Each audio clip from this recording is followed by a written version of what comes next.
북강의 김세곤입니다. 이 나이가 좀 적은 꼬마들에게 앞으로 커서 뭐가 되고 싶으냐 물어보면 어른들 눈치 이렇게 보다가 돈 많이 벌어서 엄마 아빠 편하게 좀 해주고 싶어요. 이렇게 얘기하면 이제 어른들도 기특하다면서 이제 좀 쓰다듬어주는데요. 이건 어린 아이뿐만이 아니라 나이가 든 좀 성인한테도 앞으로 어떻게 살고 싶습니까? 이렇게 물어보면 돈 좀 많이 벌어서 좀 편하게 살고 싶습니다. 어쨌든 돈 좀 원없이 쓰고 싶습니다. 이렇게 얘기를 하죠. 그래서요, 잘 먹고 잘 사는 건 역시 그 수단은 돈을 많이 버는 데 있는 것이 아닌가 생각이 듭니다. 아마 우리 인간들이 가지고 있는 가장 편안하게 사는 지름길로 돈을 많이 버는 것, 이렇게 생각을 하고 행복의 지름길로도 역시 돈을 많이 생각합니다. 그런데 그렇다고 해서 돈을 다 많이 벌고 잘 사느냐? 그렇지 않습니다. 꼭 보면 돈 많이 버는 사람들은 정해져 있고 소수에 불과합니다. 또 그 소수들이 항상 더 많은 재산을 가지고 살게 돼 있고, 이상하게 또 어려운 사람들은 계속 어렵게 산다. 그럼 어떻게 하면 돈을 많이 벌 수 있고, 또 돈은 어떻게 해야 또 벌어갈 수 있는지 많이들 궁금해 하시는데, 거기엔 분명히 원칙과 기준이 있습니다. 그래서 그동안 돈을 많이 번 부자들과 인터뷰를 통해서 그 노하우를 가지고 계신 경제 전문 기자, 이코노미스트의 이상건 기자께서 오늘 그 돈 버는 길을 좀 알려주시겠습니다. 큰 박수로 맞아주시기 바랍니다.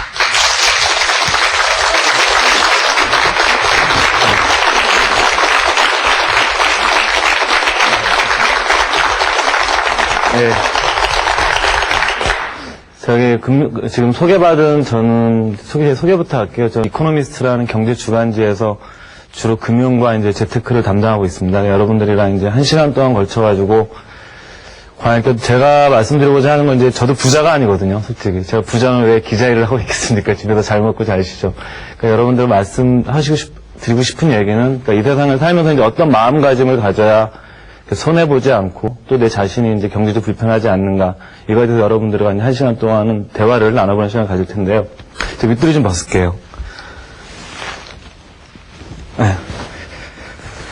일단 저는 그렇게 생각합니다. 일단 그 자본주의 사회에서 가장 중요한 건, 자본주의란 말처럼 자본이 주의적 이념이 되는 사회예요. 그러니까 돈이 곧 이념이 되는 사회이기 때문에 이 세상에 많은 자유가 있습니다. 일단은 뭐 정치적 자유라는 것도 존재를 하겠죠, 그죠? 뭐 인권 탄압이라든가 이런 것이 없어지는 정치적 자유도 중요하지만, 자본주의에서 대다수의 자유는 경제적 자유로 많이 편이 됩니다. 그렇기 때문에 이 경제적 자유를 내 삶에서 이루는데 가장 중요한 받침이 되는 게 뭐죠? 그죠. 많아도 병, 또 적어도 병이라는 돈입니다, 그게. 많아도 병, 적어도 병의 돈인데, 여러분들께서 먼저 우리가 이제 자본주의 사회에서 돈이라는 걸 볼 때, 저는 그 두 가지를 가장 먼저 생각해야 될 것 같아요. 어떻게 볼 거냐, 이 세상을. 이 자본주의 돌아가는 법칙을 먼저 생각해야 되는데, 첫 번째가 저는 가장 중요한 게 소수의 법칙이라는 걸 여러분들이 생각해 보셨으면 좋겠어요. 그러니까 많은 분들이 그런 얘기를 합니다. 뭐 자본주의 사회를 8대 2의 사회, 뭐 9대 1의 사회 그럽니다. 이건 뭐냐면 여러 가지 마케팅에서 많이 쓰지만, 가장 많이 쓰는 건 한 사회에 10 내지 20%의 사람들이 그 사회 전체에 뭘 다 가지고 있다는 소리예요? 예, 돈을 다 가지고 있다는 소리예요. 굉장히 불평등한 거예요, 이건. 사람들이 이렇게 남 잘 되는 거 싫어하거든요. 왜냐면 사람들은 평평했으면 좋겠어요, 서로 전부 다. 그죠? 그렇지 않습니까? 나도 좀, 사람들이 심리가 그래요. 내가 10억 있고 누구 100억 있는 것보다 어떻죠? 둘이 5천만씩 똑같은 게 더 좋은 거예요, 심리적으로. 특히 우리나라 사람들은 그 증세가 더 심해져. 굉장히 심합니다. 부자들이 돈 쓰고 막 이러면 굉장히 언론에서도 막 별장 같은 거 짓고 그러면은 가서 막 9시에서 막 욕을 합니다. 또 외국 사람들이 보면 이해할 수 없다고 그러죠, 그거를. 왜? 내가 돈 벌었고 내가 쓰는데 왜 난리냐 이거지. 우리나라 사람들이 가장 잘못된 의식 중에도 하나가 잘못된 것 중에 하나가 바로 그러고 생각하는데, 즉, 남들이 잘 되는 꼴을 싫어해요. 우리나라 사람들은. 사촌이 땅 사면 배 아프다고 그러고. 저는 이 소수의 법칙을 믿는 사람들은 남들이 부자가 된 거에 대해서 저는 정당하게 인정하는 마음이 있어야 된다고 생각을 해요. 그 사람들이 왜 그렇게 됐을까?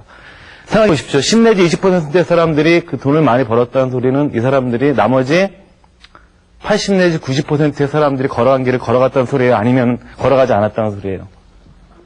그쵸. 남들과 다른 길을 걸어간 거예요. 남들 길을 걸어간 사람들이 처음엔 쉬웠겠습니까?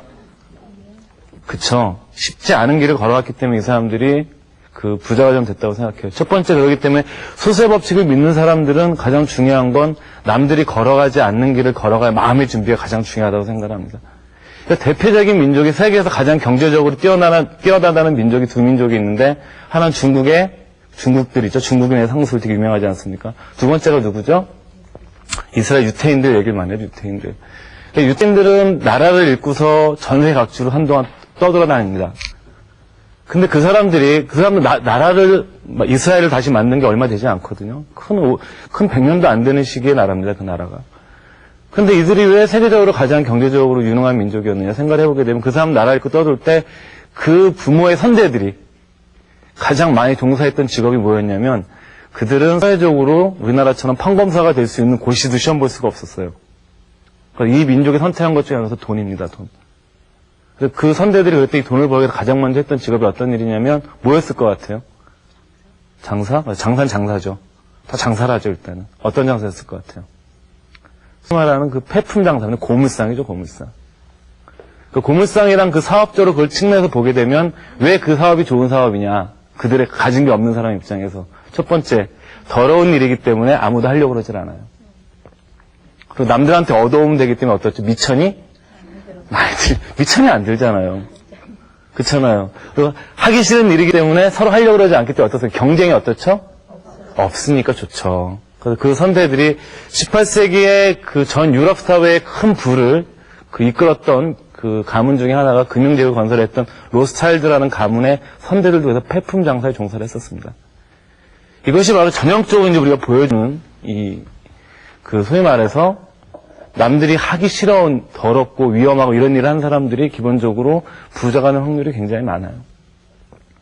우리나라 같은 경우, 일본 같은 데는 뭐 중소기업체 중에서 이런 식의 비즈니스를 하는 것이 굉장히 많습니다. 그런데 우리나라 사람들 어떻게 대하는지 자식 교육 시킬 때 저희 부모님도 그랬어요. 첫 번째 어디 나와요? 어디 가라? 네, 좋은 대학 가라. 네? 뭐 서울대만 좋은 건 아니잖아요. 전 서울대 못 나왔지만 전 제가 나온 대학 좋아하거든요. 그 다음에 어디 가요? 뭐 하라고 그래요? 뭐 판검사 하라고 그러고 또요. 검사도 월급 되게 짜요.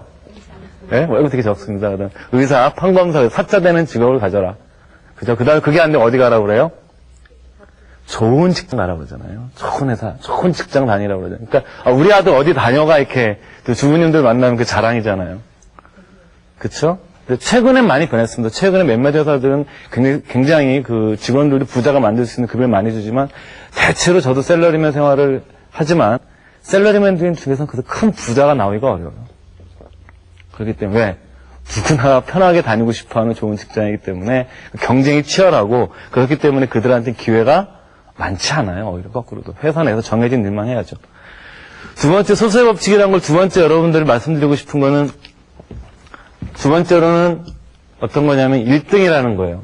그러니까 우리가 사람들이 생각할 때 눈높이를 1등에 항상 맞춰야 되는데 사람들은 항상 그 눈을 거꾸로 맞춰요.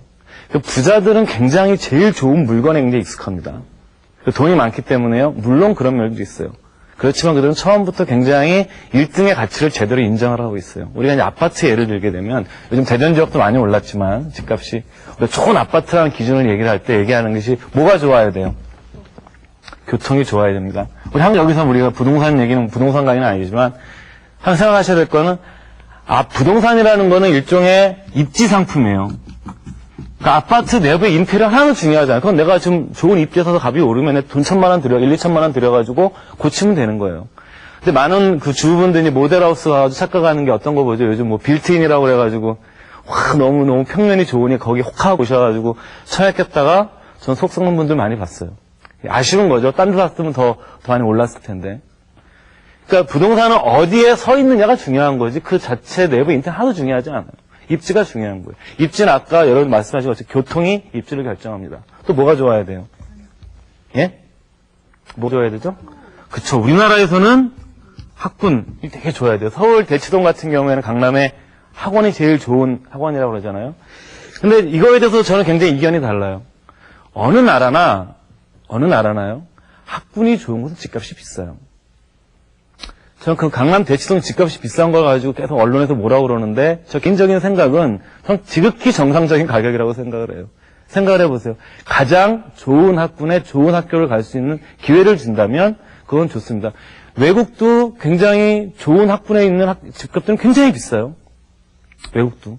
우리나라만 그런 것이 아니에요. 이건 전 세계적인 현상이에요. 이거는. 왜요? 한 사람이 한 사회에 자기 신분을 벗어나는데 가장 확실한 방법은 어떤 거죠? 좋은 대학을 나오는 거예요. 여러분들, 저 유태인 민족들 같은 경우에도 부모가 있잖아요. 행상을 할지 않는 애들은 좋은 교육을 시켰어요. 우리나라도 마찬가지입니다. 우리나라 이렇게 굉장히 경제 성장을 중요하게 빨리 했던 이유 중에 하나는 저희 부모님 세대죠. 부모님 세대 분들이 못 먹을 거 못 먹고 애들을 가르쳤기 때문에 좋은 인적 자원이 한국에 많이 생긴 거예요. 그래서 좋은 대학을 나온다는 것 자체는 반드시 부자가 된다는 건 아니지만 기본적으로 그 사람이 세상을 살아나가는데 굶어 죽지 않을 정도의 정정당당히 생활할 수 있는 근거를 만들어주는 거예요. 그래서 학군이 굉장히 중요해요, 우리나라 같은 경우는. 뭐 전 대전도 마찬가지일 거라고 생각을 하는데, 그 다음에 또 뭐가 좋아야 돼요? 뭐가 좋아야 돼요? 다 아시는 거예요, 주부분들은. 상권이 좋아야 돼요. 상권이 다른 말로 하면 단지가 커야 돼요, 아파트 단지가. 장사를 할 때 장사하는 사람들을 만나서 얘기해보거나 창업 전문가들 만나서 얘기를 해보면 좋은 상권을 판별하는 방법이 한 가지가 있습니다. 뭐가 많아야 된다고 그러죠? 유동인구라. 이렇게 고상한 말로 유동인구라고 그럽니다. 그걸 이제 아주 쉽게 풀었으면 노점상이 많은 상권이 좋은 상권이래요. 왜요? 노점상은 어떻습니까? 철저하게 유동인구를 보고 장사하는 사람들이죠. 그죠? 그러니까 당연히 단지가 커지고 머릿수가 많아야 돼요. 하여튼 사는 사람이 많아야 돼요. 사는 사람이 많으면 뭐가 좋아지냐면 그 다음에 사람들이 그 상권 형성이 되는데 이게 뭐 특히 말하면 백화점이라든가 할인점이라든가 요즘 같은 경우는 할인점 하나 들어가면 집값이 뭐 1, 2천만 원 금방 오르잖아요. 왜 그래요, 그거는? 그쵸. 주부들이 편해야 돼요, 주택은. 주부들이 편해야 돼요. 남자들은 밖에서 일을 많이 하기 때문에 남자들은 집을 잘 몰라요. 물론 제가 공부하지 않는. 이걸 좋아야 되고 또 그 다음에 좋아야 되는 건 환경 같은 게 좋으면 좋겠죠. 뭐 공원이 있거나 산을 끼고 있거나 이러면 좋습니다. 왜냐하면 도시화가 될수록 교통은 개선이 되지만 환경은 점점 더 어떻죠? 파괴가 되죠, 파괴가. 그러니까 환경이 좋은 것들이 이런 식의 조건들이 가져 있는 아파트들이 우리나라 뭐 서울이든 지방이든 어딜 가든 간에 제일 비싼 아파트 단지들은 대체로 전부 다 이런 공통점들을 다 가지고 있어요. 제가 보기에는. 뭐 경상도 창원 같은 데도 굉장히 집값이 비싸거든요. 거기도 굉장히 비쌉니다. 거기도 좋은 곳은 다 이런 식으로 형성되어 있어요. 요번에 지방 같은 건 드문 현상이지만 서울 지역 같은 경우는 어떻게 보게 되면 1등 지역의 아파트, 흔히도 우리가 서울의 강남 지역의 아파트를 1등 아파트라고 그러는데 1등 아파트들이 가격은 오를 때 어떻게 오르냐면 굉장히 어떻죠? 세게 빠르게 올라갑니다. 한번 올라가면. 근데 떨어질 때는 어때요? 천천히 떨어져요. 근데 저기 변두리 아파트가 있어. 어때요? 1등 아파트가 올라야 확인하고 그 다음에 가는 거야. 그 다음에 떨어질 때는 어떻죠? 팍 떨어지죠. 지풀에 죽어가지고 푹 떨어지죠. 그게 바로 이제 1등과 모든 걸 다 가르는 차이입니다. 그래서 우리가 1등이란 서술업직에서 1등이란 말씀을 드리는 이유는 1등은 가격적인 측면에서 항상 먼저 오르고 천천히 떨어지는 속성을 가지고 있어요. 주식이든 부동산이든 마찬가지입니다. 근데 많은 분들이 집을 살 때 뭐에 맞춰 사요? 돈에 맞춰 사죠. 그러니까 1등이 어떤 것이 1등인지 생각하지 않고 돈에 맞춰 사니까 그냥 싼 것만 찾는 거예요. 그렇지만 싼 건 대체로 다 비지떡이에요. 근데 만약에 내 눈높이를 1등에 가지고 있으면 어떻죠? 즉, 이 아파트의 가격이 3등 아파트라 하더라도 1등 DB에서 얼마 정도 이게 할인되어 있느냐, 얼마나 싼가, 적정 가치를 1등에 놓고 비교할 수가 있는 거예요. 내 호주머니에 맞춰서 보는 것이 아니라. 그래서 주식 투자를 할 때 보게 되면 처음 하시는 분들은 어떤 주식을 사냐면 좀 이상한 주식 사요. 잘 이름도 모르는. 그러면서 그러자 이게 뭐 작전주라고 그러고, 뭐 이거 사면 뭐 재료 있다고 그러고. 그렇지만 여러분들, 소위 말하는 큰 손이라고 해서 부자라는 사람들이 주식 투자하는 종목들은 굉장히 정해져 있어요. 우리는 한국을 대표하는 기업들만 사요. 그러니까 남들과 주식하는 투자가 좀 굉장히 반대죠. 그러니까 여러분들께서 1등이 이런 가격적인 측면이 있는데 더 보셔야 되는 건, 어떻게 보게 되면 시민운동을 하시는 분들이나 어떤 사회정책 하는 사람들은 좀 의견을 반대로 가질 수 있을지 모르겠지만, 자본주의 사회는 1등이 점점 더 많이 가져가는 구조예요. 1등이. 항상 1등 업체들이 항상 위기가 발생하지 않습니까? 뭐 IMF나 이런 위기 상황이 발생을 하게 되면 그 다음에는 항상 그 해당 업종의 1등 기업이 시장 점유율이 더 높아져요. 훨씬 더. 그리고 어려웠다 가격이 회복될 때 아파트도 그렇고 1등 아파트 훨씬 더 회복세가 빠릅니다. 그렇기 때문에 자본주의사가 그런 얘기합니다. 가진 자가 더욱더 더 많이 가져가는 구조라고 그래요. 근데 사람들은 자꾸 이런 볼 때 내 호주머니에 맞춰 자꾸 눈높이를 보다 보니까 사람들이 1등이 어떤 가치를 가진지 잘 모릅니다. 훨씬 더 남들과 반대로 가는 게 소수의 법칙이면서 또 1등을 지향하는 것이 소수의 법칙이라고 그러면 사람들이 투자할 때도 마찬가지입니다. 주식시장이 어려워질 때 주로 많이 사요. 그리고요, 또 아파트도 모르죠. 집값이 오른다 같이 사기보다 어떻죠? 남들이 안 살 때 더 많이 사요. 왜요? 남들이 많이 안 볼 때 가격이 더 싸지거든요. 1등을 따르는 사람들은 이렇게 남들과 반대로 가면서 어떻죠? 1등을 중심으로 항상 생각하는 습관들을 가지고 있어요. 근데 많은 사람들은 이와 다른 생각들을 가지고 있죠. 그러면서 이제 다른 생각을 갖고 있기 때문에 그 다음에 사람들이 많이 사고 싶은 거니까 이렇게 1등대로 가지 못하니까 쉬운 방법을 생각을 합니다. 그러니까 첫 번째 쉬운 방법 생각하는 게 저는 이게 제 아시는 그 기업체 사장님이신데 굉장히 부자죠. 그분이 이제 항상 하시는 얘기가 있는데 돈을 벌고 싶으면 저한테 그래요. 이 기자 돈을 벌려면 부자들한테 배우는 것도 중요한데 더 중요한 건 누구한테 배워야 되냐면 어떤 사람들이요? 가난한 사람들한테 배우라고. 가난한 사람들이 물론 동정을 받아야 돼요. 사회적 약자이기 때문에. 그렇지만 가난한 사람들을 보게 되면 가난한 사람들이 갖는 이유가 있어요. 저희 셀러리맨 저도 직장 돈도 이렇게 보게 되면 분명히 돈이 상대적으로 없고 재테크에 실패하는 사람들이 몇 가지 특징들이 있어요. 이들은 철저하게 먼저 1등들이 하는 짓을 따라하지 않아요.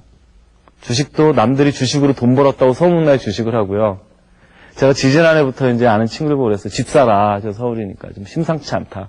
그러면 그때는 뭐 내 돈 있냐 그러더니 한 1년 지나고 집값 많이 오르니까 그냥 전화가 옵니다. 뭐라고 전화가 오니? 야, 지금이라도 빚내서 들어갈까 그래요. 그러면 나보고 어떡하라고요? 전 답이 없거든요. 누구나 맞힐 수는 없지만 그거 정확하게 알 수가 없는 거죠. 그러니까 이거 굉장히 가난해지는 거예요. 가난해지는 사람들 특징이 남들과 비교해요. 의사결정을 남들과 비교해서 합니다. 그러니까 옆집 순이 엄마가 뭘 하니까. 예? 그렇잖아요. 특히 남자들 이제 바가지 긁을 때 그러잖아요. 옆집 남편은 뭐 잘해갖고 뭐도 잘해주는데 당신은 뭐 하냐. 그죠? 맨날 비교하잖아요. 일단 이 비교하는 순간 사람 망치는 거예요. 특히 소비에서. 그러니까 나는 별로 돈이 없는데 누가 그렇게 하니까 다 하는 거죠. 그런 얘기 합니다. IMF 전에 집 하나 있고 차 하나 있을 거는 중산층이라고 그랬어요. 그래서 전부 다 집안 차 다 샀다고. 그죠? 요즘 중산층이란 말 써요, 안 써요? 요즘 안 쓰죠. 요즘 없습니다, 그런 거. 즉, 특히 소비에서 남들과 비교하는 사람들은 굉장히 가난해질 확률이 굉장히 높아요. 두 번째는 이 사람, 가난한 사람들이 또 특징 중에 하나가 저는 그럽니다. 복권을 사지 마라라는 얘기를 많이 해요. 그러니까 심심풀이 이렇게 사는 거는 괜찮다. 그러니까 복권을 사려면 복권을 사느니 복권에서 주식을 사라고 그래요, 저는. 복권에서 주식을. 한번 생각해 보세요. 우리 복권이라는 거를. 이렇게 복권은 고스톱하고 똑같습니다. 여러 명서 이렇게 판을 치면, 그러니까 항상 고스톱 치면 느끼지만 명절날 모여가지고 딱, 다른 사람, 이런 사람 딱 계산해보면 어떻죠? 딱 맞지 않아요. 누가 그렇죠? 옆에서 그 돈을, 뭐요? 개평이라고 그러나요, 그거를? 그걸 받아가는 사람이 있어요. 그걸 어떤 사람은 이제, 고리 뜯어간다고 표현도 하고, 고리 뜯어간다, 이런 표현도 쓰는데, 그게 이제 우리가 이제 전문 도박꾼들 모임을 그러잖아. 하우스라고 그러잖아, 하우스. 생각해보세요. 하우스라는 사람은 난 절대 고스톱을 치지 않아도 난 늘 그 한 판에 대한 난 대가를 받아. 그 하우스 하는 사람들은 항상 돈을 벌어, 그래요. 그죠? 그렇죠. 고스톱 판만 열리면 돼요, 난 도박판만. 근데 치는 사람은 항상 다른 사람이고 나오는 사람이 있지만 나는 누가 다 전전하다 도박보다 날려도 나는 상관이 없어. 하우스 하는 사람들은. 복권회사 주식이 어떤 주식이에요? 하우스 주식과 똑같은 개념이에요. 그러니까 사람들은 그러죠. 생각할까 복권을 사람들이 하는 건 어떠냐면 첫 번째 재미가 있어서예요.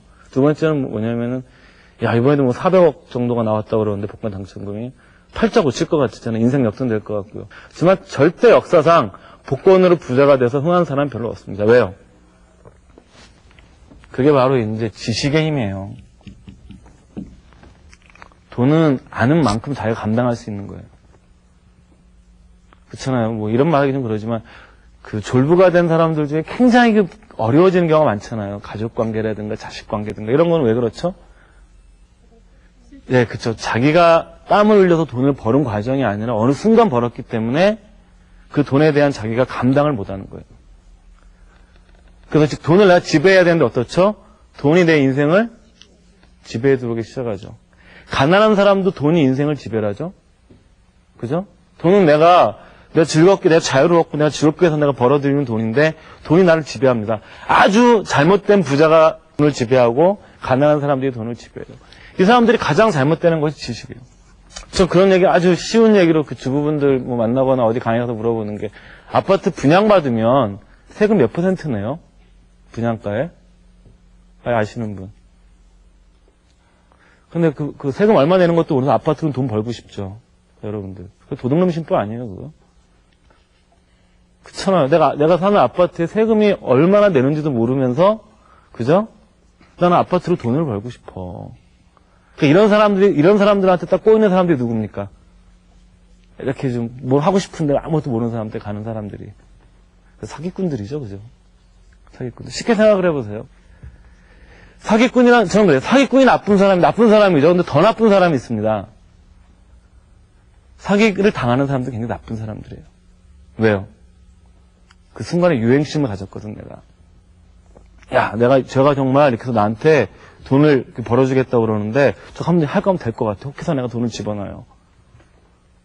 아는 사람이면 절대 그러지 않죠? 생각해보세요. 만약에, 그럽니다. 제가 아는 이제 그 거액 자산가를 대상으로 하는 은행에 이제 그 영업하는 사람 얘기가 그럽니다. 부자들한테 가가지고, 2배를 먹을 수 있다. 당신이 어디다가 1억을 투자하면. 투자하겠습니까? 안 하겠습니까? 있는 사람들은.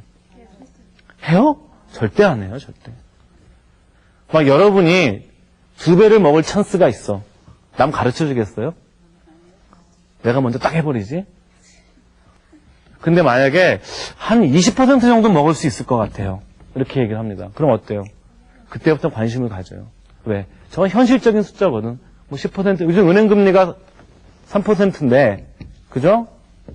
그러면 현실적인 얘기거든요. 그럼 한번 내가 이걸 들어보자 그러는 거죠. 야, 왜 그러냐? 이 차이는 가장 발생하는 게 어디서 차이가 나는 겁니까? 지식에서 차이가 나는 거예요. 그래서 이제 지식을 우리가 이제 재테크 차원에서 돈에 관해서 우리가 지식을 할 때 크게 저는 4가지가 있다고 생각합니다. 돈과 관련돼서 우리가 반드시 공부를 해야 되는 거. 이 세상을 살아나가면서. 절대 바꿀 수 없는 거. 첫 번째가 부동산이에요. 부동산이 여러 가지가 있지만 특히 내 집을 어떻게 마련하냐에 따라서 그 사람의 향후 재산이 많이 바뀌어 나갑니다. 여러분들 주변에 돈 잘 버신 분들 만나보고 그러지만 그 사람들도 전부 다 그래요. 내 집의 중요성에 대해서는 누구도 빼놓지 않고 얘기를 합니다. 그러니까 그래서 부동산을 두고 우리 그런 얘기를 합니다. 그 일생일대의 최대 쇼핑입니다.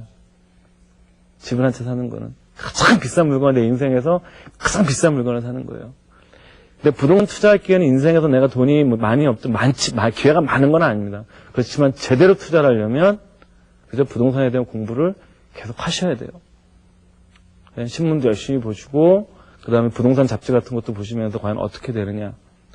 소위 말해서 최근에 아산이나 대전 집값 많이 올랐는데 이건 누구나 예측할 수 있었던 집값이에요. 어디든지 간에 이렇게 철도가 생기거나 고속도 같은 것도 이런 식으로 생기게 되면 그 지역의 땅값은 재평가를 받아요. 아까 얘기했었죠. 좋은 아파트 조건 중에 뭐가 좋다고요? 그렇죠. 교통이 좋아지는 건데 교통에 대한 재료가 반영이 돼야 돼요. 그러니까 누구나 예측할 수 있었던 거예요, 그거는. 근데 거기서 누가 했냐 안 했냐? 그건 뭐 사람들마다 차이겠죠. 그걸 이제 보게 되면서 일복장 그럽니다. 그렇게 해서 돈을 번 사람들이 물론 나쁜 사람도 있어요. 그렇지만 그 완전 투기꾼들이냐? 투기꾼이기도 하지만 모든 투자에는 투기적인 요소가 반영되어 있다는 가정을 할 때 그들은 이 지식이 있었던 사람들일 거예요, 아마. 어느 측면에서는. 두 번째, 자본주의 사회에서 중요한 지식 중에 하나는 여러분들 금융이에요, 금융. 금융 그러면 되게들 어려워하시는데 가계부 쓰시죠? 뭐 안 쓰시는 분이 더 많은가 봐요. 네? 가계부 가급적이면 쓰세요. 가계부 가급적 쓰시는 게 좋습니다. 요즘 인터넷 같은 데 들어가 보면 인터넷 무료 가계부도 많이 주니까 그런 거 있으면 즉 금융이라는 것은 돈이 들어오고 나가는 거예요. 하는 얘기입니다. 생각해 보세요. 내가 아주 너무 상식적인 얘기인데 저는 신용카드에 대해서 굉장히 부정적인 의견을 많이 가지고 있는 사람인데요. 생각해보세요. 내가 매월 벌어들이는 돈보다 더 많이 쓰세요. 많이 씁니다. 부자 되겠어요? 안 되겠어요? 이거는 뭐 부자 되기 전에 먹고 살기가 어려워. 그러니까 그건 너무너무 당연한 얘기예요. 하여튼 내가 번 돈보다 더 많이 쓰는 사람 쳐가지고 경제적으로 잘 될 수가 있어요? 없어요? 그건 근본적으로 없는 거예요. 특히 이제 신용카드 같은 경우를 지금 말씀드린 신용카드 같은 문제도 굉장히 많은데 생각해 보십시오. 투자라는 거와 이제 신용카드라는 것이 있으면 우리가 이제 은행에 돈을 넣을 때 우리 저축을 하거나 투자를 할 때 내가 돈이 1,000만 원인데 이걸 가지고 내가 돈 쓰고 싶잖아요. 맛있는 것도 먹고 싶고 그죠? 뭐 해외여행도 가고 싶고 이런 마음이 있을 수 있고 또 한편 어떤 거죠? 이 돈을 가지고 어떻습니까? 은행에다 넣어요. 왜? 이자를 받으려고. 즉 뭐냐면 현재의 내가 소비하고 싶은 내 욕망을 참는 거예요. 그쵸? 그러니까 투자라는 것은 어떤 거냐면 현재를 내가 참고 미래를 내다보는 행위예요.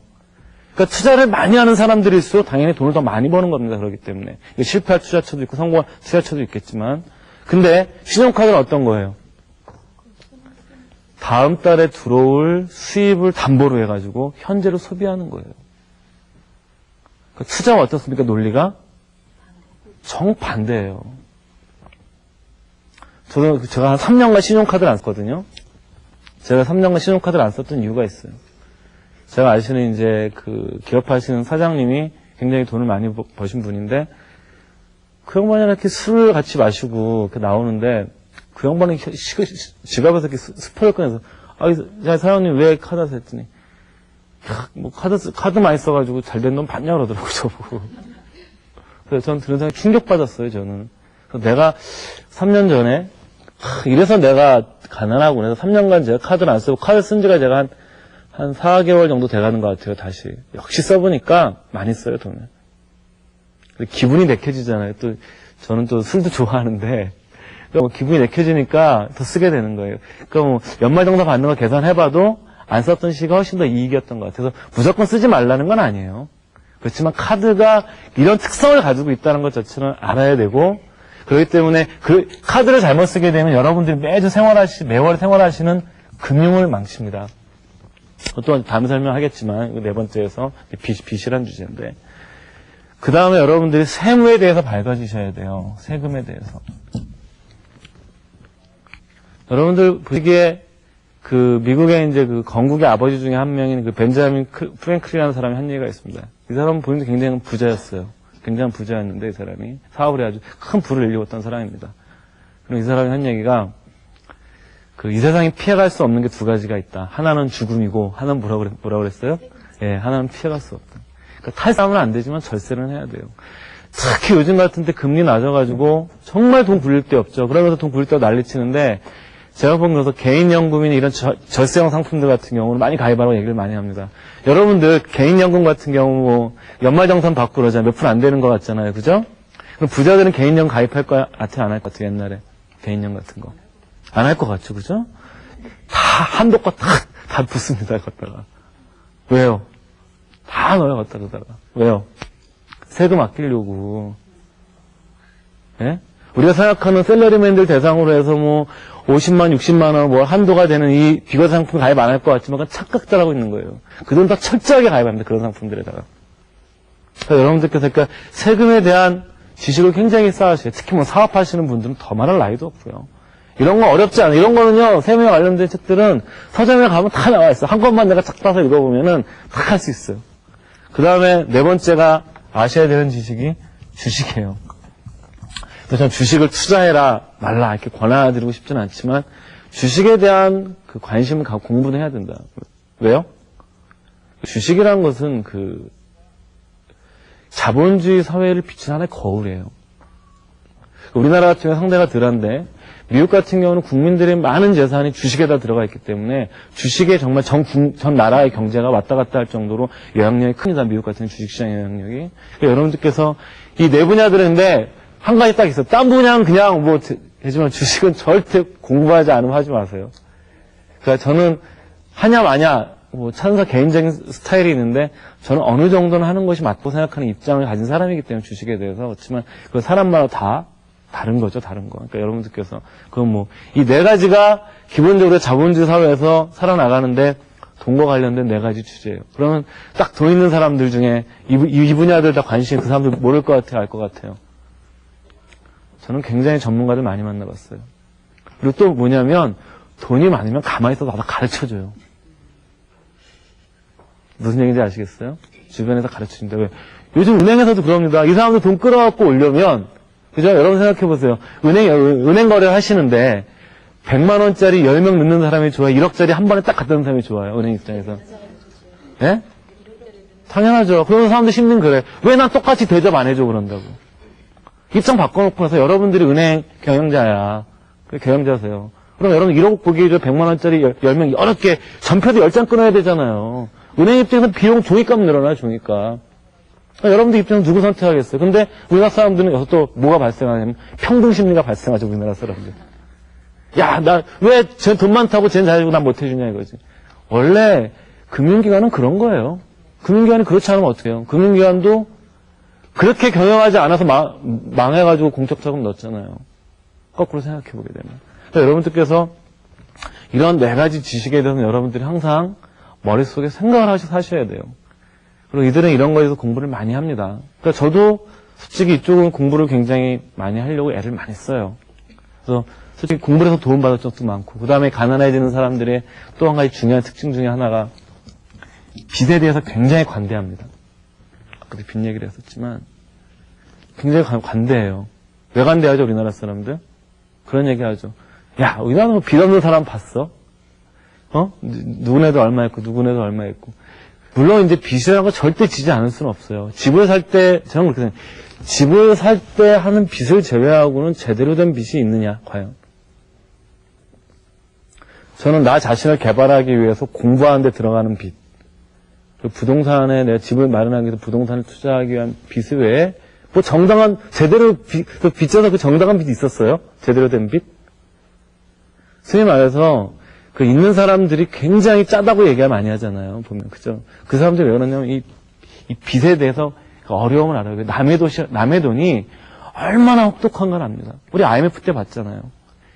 그 부채가 많은 기업체들이 그 내놓으라는 기업들이 얼마나 많이 정말 쓰러졌습니까? 그 기업들 하나같이 큰 문제 있었던 게 뭐예요?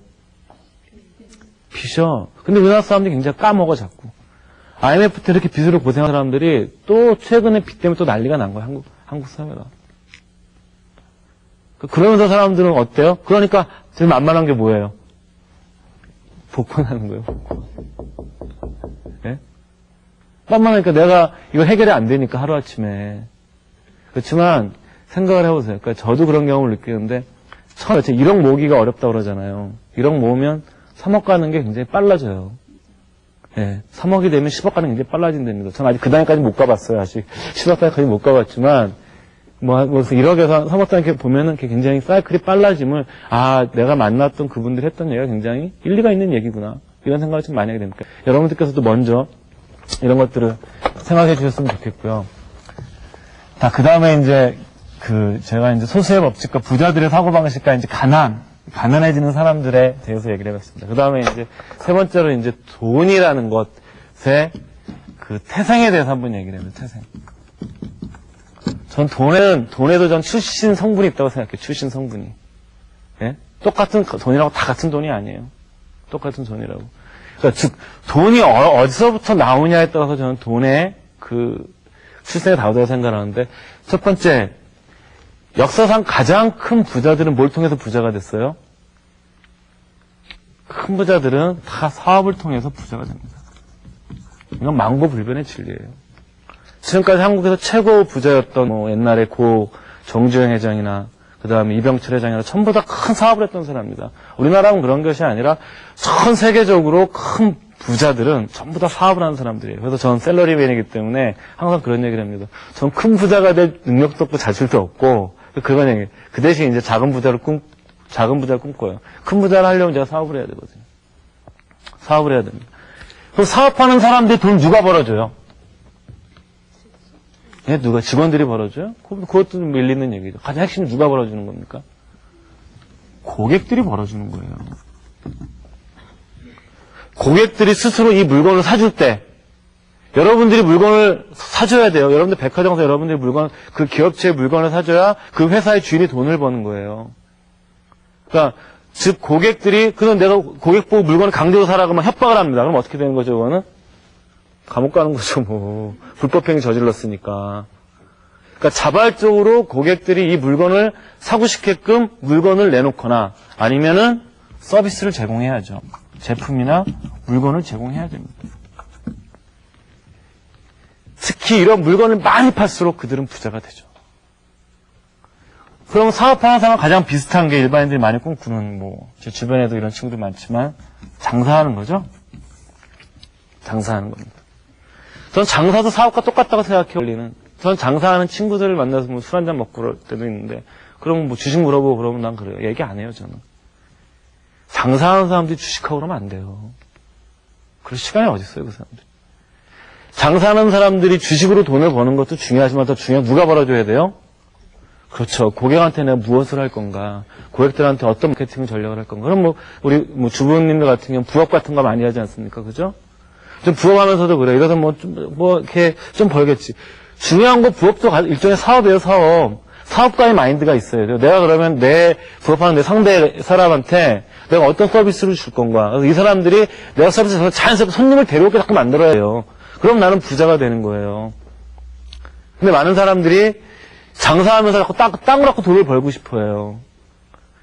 원래 고객이 스스로 호주머니 꺼놓고 만들어놔야 되는데. 이러면 안 되는 거죠, 이런 사람들은. 이래서 전 장사하는 사람 중에 주식 조작하고 잘 되는 사람 별로 보지 못했어요. 장사해서 큰 돈 버는 사람들 중에 보게 되면 정말 고객 관리를 잘했기 때문에 부자가 된 사람들이 훨씬 더 많아요. 그래서 사람들은 착각을 하고 있는 거죠. 그럼 두 번째 이제 돈의 태생이 저 같은 셀러리맨들이죠. 셀러리맨들은 돈을 어떻게 법니까? 그쵸, 아침에 막 출근하기 싫어 죽겠는데 억지로 출근해가지고 이제 그 회사에서 좀 알량한 월급 가지고 이렇게 태어나게 되면 저도 월급 받지만 즉 내 시간과 노동력을 누구한테 주는 거죠? 회사한테 판 대가로 돈을 주죠. 그렇지만 회사 일을 열심히 안 하고 설렁설렁해도 월급은 나오죠. 열심히 해도 나오고요. 근데 장사하는 사람들 열심히 안 하면 어떻게 돼요? 예? 망하죠. 근데 열심히 해도 될까 말까예요. 창업의 성공률이 5%가 안 됩니다. 장사 성공률이. 100명 중에 95명이 망한다는 소리예요. 그래서 어떻습니까? 보상은 굉장히 크죠. 여기는 열심히 해도 보상은 커요, 작아요? 그게 크진 않죠, 그죠? 여기 보니까 바깥 분들 중에 동급생활차가 많으신 것 같은데. 예? 예? 그러기 때문에 그 대신 셀러리맨들은 크게 부자가 됐어요. 한 가지 좋은 건 있죠. 월급이 안정적으로 나온다는 거예요. 셀러리맨들은 첫 번째, 셀러리맨 재테크는 딱 신경 쓸 거 없어요. 첫 번째는 정말 적금 잘 나야 돼요. 예? 적금을 해서 이거 끝내는 게 아니라 종잣돈을 빨리 만들어야 돼요. 종잣돈을 빨리. 장사하는 사람들은 일시적으로 내 집을 늦게 마련할 수도 있습니다. 장사에 돈이 들어가니까 사업하는데. 그래서 셀러리맨들은 빨리 만날수록 인생이 편해지는 거예요. 인생이 해피해지는 거죠. 해피해진다고 그러죠. 행복해진다고 그러죠. 빨라집니다. 그러면 빨리 내가 종잣돈을 모아서 투자를 해야 되는 거죠. 빨리빨리 집도 사고. 그리고 이제, 그 다음에 잘리면 안 되잖아요. 그죠? 잘리면 안 되잖아요. 두 번째 셀러리맨은 뭘 또 잘해야 돼요? 자기 몸값 관리를 해야 돼요.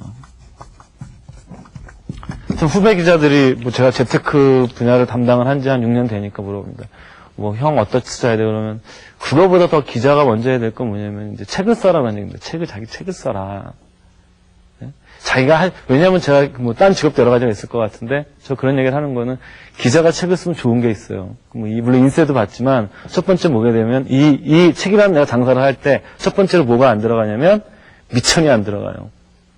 그 대신 내가 시간을 투자를 해야죠. 시간을. 그죠? 두 번째는 뭐죠? 하게 되면 내가 책이 좀 잘 나가면 인쇄가 들어와요, 결과로. 그 다음에 세 번째 뭐냐면 제 이력서가 좋아져요. 그렇잖아요. 저 사람은 여기서 책 썼다 그러면 뭔가 좀 있어 보이잖아요. 우리나라에서는. 그렇지 않습니까? 책이 잘 팔리든 안 팔리든. 또 하나 몸값이 중요한 건 요즘 생각해 보세요. 요즘 1,000만 원 넣으면 은행에다가 이자 얼마 받아요? 1년 후에? 한 30만 원 정도 받죠? 30만 원 정도 받습니다. 이자를. 내 만약에 몸값이 올라갔고요. 제 몸값이 30만 원 올라갔어요. 그건 무슨 소리냐면 내가 1,000만 원에 자본을 들고 있는 것과 똑같은 거예요. 근데 사람들은 이제 이거보단 복권이 더 쉽지, 더 스릴 있고. 근데 몸값을 올려서 내가 만약에 60만 원이 올라가면 내가 자본을 얼마나 갖고 있는 것과 똑같아요? 2,000만 원 가지면 똑같아요. 1,000만 원이 오르면은요. 훨씬 더 많아지겠죠. 그죠? 300만 원이 되면 난 자본금 무려 1억을 가지고 있는 사람이 되는 거예요. 그 능력이 있어져요, 없어져요? 없어져요. 내 몸에 있는 건 있어집니까, 없어집니까? 시간이 지날수록. 없어지지 않아요. 예, 그죠? 사라지지 않죠. 남는 겁니다. 셀러리맨들은 그래서 자기 몸값에 투자를 해야 돼. 자기 몸값을 높이는데. 근데 이제 여기서 또 한 가지 불행한 게, 몸값을 높이는데 또 한 가지는, 우리가 뭐 성공학 처세책 이런 것들을 보면 항상 그러죠. 성공하려면 자신이 좋아하는 일을 해라. 그러면서 막 이렇게 신문이나 TV에 나와서 보게 되는 성공하는 사람들 만나면, 야, 나는 막 이 일이 너무 좋아서 배고픔을 참고 일을 했다. 이렇게 얘기합니다. 그러면 저보고 그래요. 당신은 좋은 일이 좋아서 저는 못해요, 그걸. 예? 그러니까 그 책은 저는 일부분 맞다고 생각해요. 그런 주장은. 제일 좋은 건 자기가 돈을 떠서 제가 하고 싶은 일을 할 때 제일 행복한 겁니다. 근데 그것이 안 될 땐 뭘 해야 되냐면, 그렇다고 끝내면 안 되는 건데, 그 다음에 뭘 해야 되냐면, 취미를 생활을 가져야 돼요. 취미에 투자를 해야 돼요. 그러니까 자기가 하고 싶은 일가 딱 많다 못 가. 그 다음에 안 되는 사람들, 그 다음에 취미에 투자를 하는 것이 하나의 방법입니다. 그럼 취미는 그냥 즐기는 거냐? 즐기는 겁니다. 두 번째, 뭐가 좋으냐면, 취미를 가진 사람들이 인생도 행복하게 살고요. 나중에 경제적으로도 사업할 수 있는 기회가 생겨요. 제가 아시는 분 중에 하나가 IMF 전에 건설회사 경력과장으로 있었어요. 이 양반 취미가 뭐였냐면, 오디오 매니아입니다. 좋은 기기 사가지고. 그러니까 사모님이죠. 그러니까 그 양반 말에 의하면 비싸거든요. 마누라한테 얼마나 구박을 당했겠어요. 그 비싼 거. 알량 월급 받아서 사니까. 그러니까 이 사람이 IMF 딱 되니까 도저히 이제 회사 다니기도 너무 분위기 살벌해지잖아요. 월급 안 나오고 막 구조조정 들어가면 얼마나 정말 눈물 나지 않습니까, 그거. 그러니까 이 사람이, 내가 회의를 이렇게 사느니 내가 힘들더라도 내가 일을 해야 되겠다. 이 사람이 그래서 자기 취미를 갖고서 이 사람이 오디오 샵을 열었어요. 딱 열 때 좋은 게 뭐냐면 사람들이 자기가 잘 아는 분야니까 어떻습니까? 물건을 비싸게 사올 거 싸게 사와요. 싸게 사와요. 그리고 이 사람은 가만히 있었던 게 아니라 이런 PC통신 동호회 같은 데, 지금 인터넷에 옛날에는 PC통신인데 동호회 같은 데 들어가 사람들이랑 글도 막 써서 이 사람이 팬들이 있는 거야. 오디오 광들은. 그러니까 이 사람이 차렸대니까 오는 거야. 장사하는데. 그러니까 이 사람은 올해 돈을 훨씬 더 많이 벌었어요. 그거 해가지고 정말 강남에 아파트 샀다니까요. 이제 그거 하셔가지고. 또 전 최근에 뵌 지 오래됐는데 그 양반이 내가 그 양반을 전 보면서 저게 참 잘 사는 인생이라는 생각이 들었던 게, 그러니까 자기가 안 되면 취미를 하는데 사람들이 취미를 그냥 끝내면 안 됩니다. 저는 뭐 요즘 젊은 친구들 중에 이제 와인 같은 게 굉장히 유행이에요. 와인 마시고 이러는 게. 제 후배 중에도 와인 아주 좋아하는 친구가 있는데 제가 그 친구한테 항상 하는 얘기는, 너는 와인을 거기서 끝내지 마라. 인터넷 와인 동호회에 들어가가지고 이제 칼럼도 쓰고, 예? 적극적으로 활동을 해라. 그 사람들과. 네가 또 아냐, 와인숍 차리게 될지. 인생이란 걸 알 수 없잖아요. 그리고 네가 또 쓴 글이 너무 좋아가지고 어떤 전문가가 와서 야, 글 좋다고 책 내자고 그랬어도 또 모르잖아요. 그럼 책 내면 어떻게 와인 전문가라고 강의하고 다니면 되잖아요. 그럼 강서를 받지 않습니까? 이것도 자신이 몸값을 높이는 길이에요. 그래서 특히 뭐 부모님들 중에 그 자제분들이 있으면 저는 항상 애가 좋아하는 일을 직업으로 가지면 제일 좋지만 그것이 안 될 때도 취미를 항상 가게 해서 그 취미에 플러스 필요한 게 우리나라 사람들 비즈니스 감각을 더해줘야 돼요. 갖다가 비즈니스 감각을. 야, 이걸 했을 때 네가 그래서 단순하게 즐기는 것뿐만이 아니라 나아가서, 일본 같은 데는 그런 회사들이 많죠. 일본에 유명한 중고 만화방 그 주인 체인이 있습니다. 지독한 만화강이어서 취직도 못하고 또 중고 만화책 장사해가지고 재벌됐잖아요. 그런 경우들이 굉장히 많아요. 그러니까 우리나라 사람도 이런 부분들에 대해서 굉장히 그 인정을 잘 안 하죠. 너무 단선적으로 그 애들을 대하고. 그 다음에 이제 세 번째, 돈을 버는 경우가 이제 뭐냐면, 뭐 특별하게 좀 겹쳐질 수도 있는 얘기지만 하지만 전문가가 되는 거죠. 전문가. 일단 프리랜서형 전문가. 프리랜서형, 그러니까 혼자서 일하는 전문가 중에서 제일 돈을 많이 버는 사람들이 누굽니까? 연예인이잖아요. 이렇게 뭐 어렵게 생각하세요. 예? 잘 나가는 연예인 되면 어떻죠? 그 가족이 다 피는 거야, 인생 자체. 가족이 인생 자체가. 그러죠? 뭐 합니까, 그러면은? 아버지는 매니저하고, 예? 자기 동생은 로드맨 차 끌고, 예? 또 딱 거기서 CF 딱 몇 개 딱 찍어가지고 딱딱 나눠주고, 집한테 딱 빌딩 하나 사고, 그러면 딱 금방 부자 되잖아요. 그게 되기가 어려워서 그렇지. 저는 그렇습니다. 연예 시장은 가장 자본주의적인 시장이에요. 아까 제가 그랬었죠?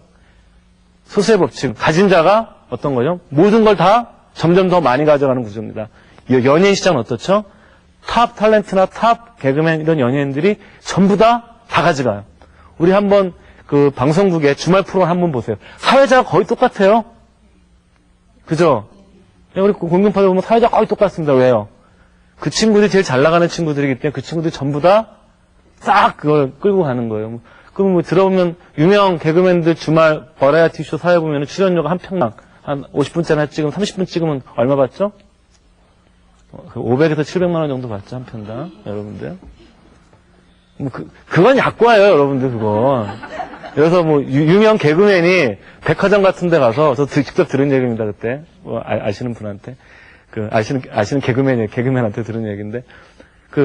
백화점에서 패션쇼 같은 거 사회를 보면 한 시간 정도 사회를 본답니다. 얼마 받을 것 같아요? 탑 개그맨들이. 2천만 원 정도 받죠. 프로죠, 프로. 그 다음에 이 전문가가 돈을 많이 버는 직업 어떤 직업이에요? 운동선수죠, 운동선수. 그래서 내가 보기에 운동선수보다 연예인이 더 영향가 있어. 왜냐면 운동선수들은 너무 보약값이 많이 들어. 예? 예, 보약값이 너무 들고 매일 정말 땀 흘리고 들어야 돼. 근데 이제 유능한 프로의 사회그룹 되면 물론 연구 많이 하겠죠. 이거 해가지고 그냥 하고 다니면 이제 돈 버니까 훨씬 더. 그러니까 모든 것이 마찬가지입니다. 그러니까 아주 극단화된 현상의 그런 스포츠 스타나 연예인 스타의 돈을 많이 벌지만 그 다음에 전문가라는 사람들이 항상 이렇게 회사에서도 옛날에는 모든 걸 다 잘하는 사람이 중요했지만 요즘은 봉급생활자들 옛날 같은 경우 공채 위주를 뽑았거든요. 공채. 요즘 대졸 신입사원들이 취직이 잘 안 되죠. 대학 졸업하고 나면. 걱정이야, 대학 나와서. 저도 굉장히 걱정인데 젊은 친구들이 일자리가 없다는 건.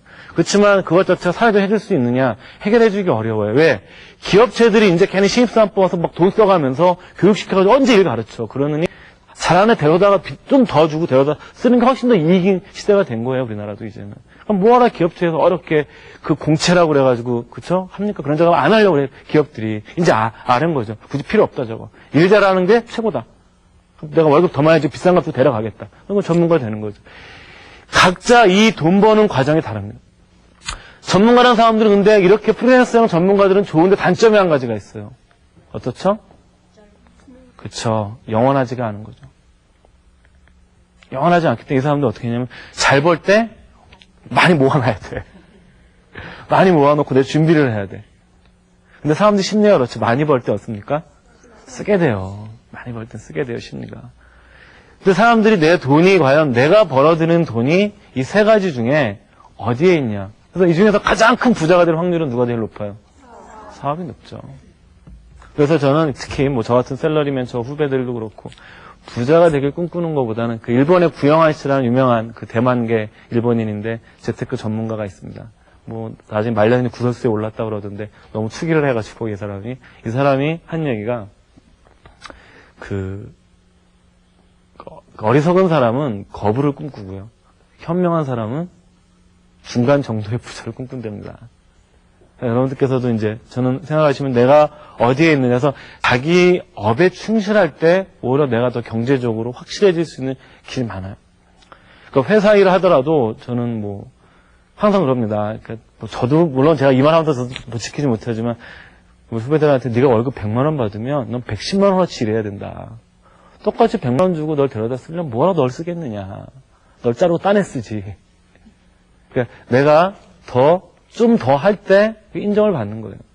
그래서 그 사람한테 어떤 걸 주냐면 기회를 주는 거죠. 기회를.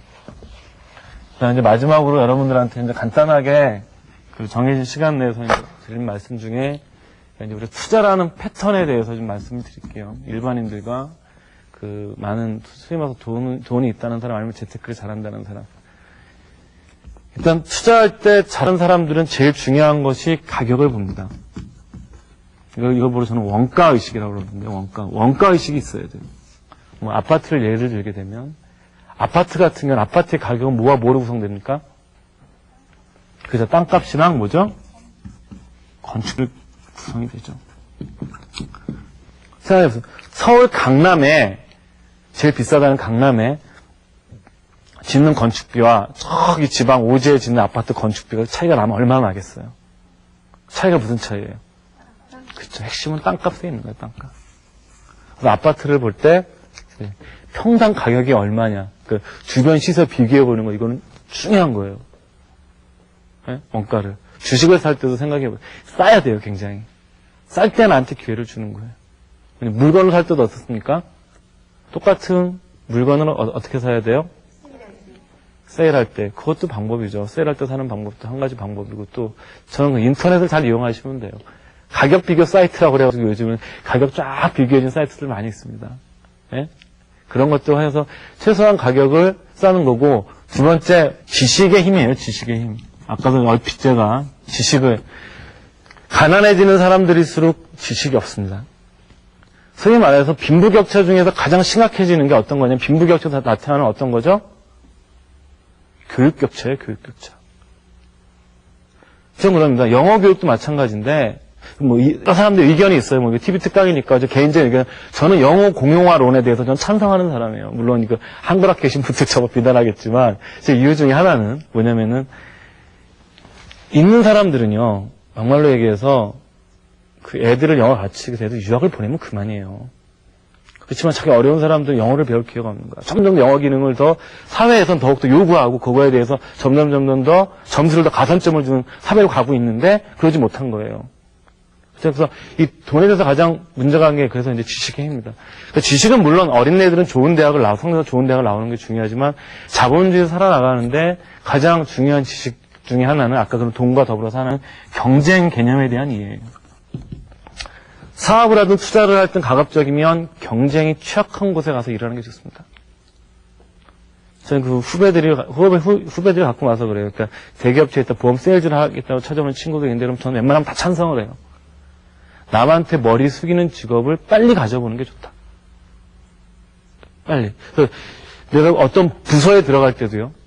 가급적이면 제일 잘 나간 인류 부서에 가는 것도 중요하지만 잘 안 나간 부서에 가는 거예요. 그럼 어떻습니까? 거기서 못해도 난 표가 안 나. 원래 안 되는 부서니까. 근데 내가 좀 잘하면 어떻습니까? 티가 나죠. 표가 나죠. 그렇죠? 티가 난다고 그러잖아요. 저는 제 아시는 분이 그런 얘기, 결론적으로 왔으면 그런 얘기를 한 적이 있어요, 저한테. 돈을 버는 거는 돈을 버는 기술이 아니다. 그러니까 인생과 자신의 일을 대하는 태도다. 이 시대는 기본적으로 내가 월급쟁이든 뭐 전문가든 뭐 기업하시는 분이든 간에 뭐 가정주부도 마찬가지지만 여러분들이 각 가정에 1인 재무 담당자라고 생각하시고요. 기업으로 얘기하자면, 그 다음에 펀드 매니저 생각하신다면, 기본적으로 현재 돈을 대하거나 이런 것들에서 굉장히 많이 좀 바뀌어야 할 거라고 생각하고, 이제 이 시대는 이제 기업가의 시대입니다. 기업가의 시대. 기업가의 마인드를 가진 사람들이 훨씬 더 경제적으로 좀 윤택해지고 더 나아지는 시대가 될 거라고 저는 믿고 있고요. 저도 그렇게 살아보려고 노력을 많이 하고 있습니다. 제가 한 이상으로 마치겠습니다.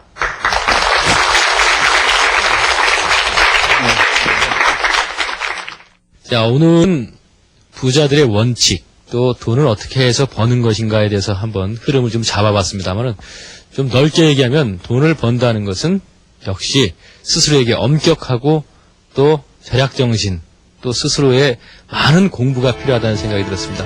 어떤 대충 그 기대심리라든가 아니면 이렇게 하면 되지 않을까라는 막연한 생각들, 그리고 약간 투기성으로 흐른다면 좀 더 세밀한 계산이 없다면 역시 돈 벌기는 어렵습니다. 일확천금이라든가 한 번에 큰 행운이 온다는 건 역시 어려운 얘기고 또 그렇게 행운이 오더라도 그 부를 지켜낼 지식이나 힘이 없기 때문에 금방 또 다시 가난해진다는 얘기도 들어봤습니다. 스스로가 부를 지키기 위해서 또 혹은 부를 이루기 위해서는 많은 공부와 또 스스로에 대한 엄격함 그리고 많은 공부가 필요하다는 생각을 좀 해봤습니다. 자, 오늘은 이상건 기자로부터 부자들의 원칙에 대해서 강의를 들어봤습니다. 오늘 강의를 여기서 마치도록 하겠습니다. 고맙습니다.